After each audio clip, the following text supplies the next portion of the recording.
তুমি কি জানো, সবচেয়ে কষ্টের সময়টা আসে যখন তুমি কাউকে কিছু বলতে পারো না, শুধু ভেতরে ভেতরে ভেঙে পড়ো।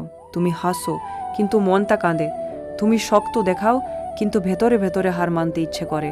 এই পৃথিবীটা অদ্ভুত, এখানে কষ্ট করলে কেউ দেখে না, কিন্তু সফল হলে সবাই প্রশ্ন করে, এতদিন কোথায় ছিলে?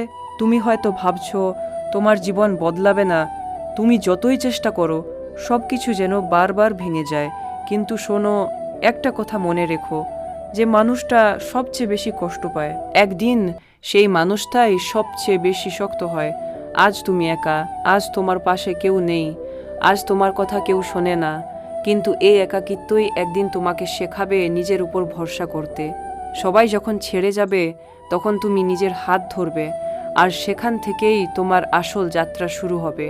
তুমি কি জানো, হীরা তৈরি হয় ভয়ঙ্কর চাপের ভেতর দিয়ে? তোমার জীবনও ঠিক তাই। এই কষ্ট, এই ব্যর্থতা, এই না বলা কান্না, সব কিছু মিলেই তোমাকে তৈরি করছে। আজ যদি তুমি হাল ছেড়ে দাও, তাহলে কালকের সেই মানুষটা কখনো জন্মাবে না যে মানুষটা তুমি হতে পারতে। তাই আজ কাঁদো, আজ ভেঙে পড়ো, কিন্তু হাল ছেড়ো না, কারণ যে মানুষটা আজ নিজের সাথে লড়াই করছে, সেই মানুষটাই একদিন পুরো পৃথিবীর সামনে দাঁড়াবে। আর তখন এই কষ্টগুলোই তোমার গর্ব হয়ে দাঁড়াবে। মনে রেখো, সব গল্পের শুরুতে কষ্ট থাকে, শেষটা নয়।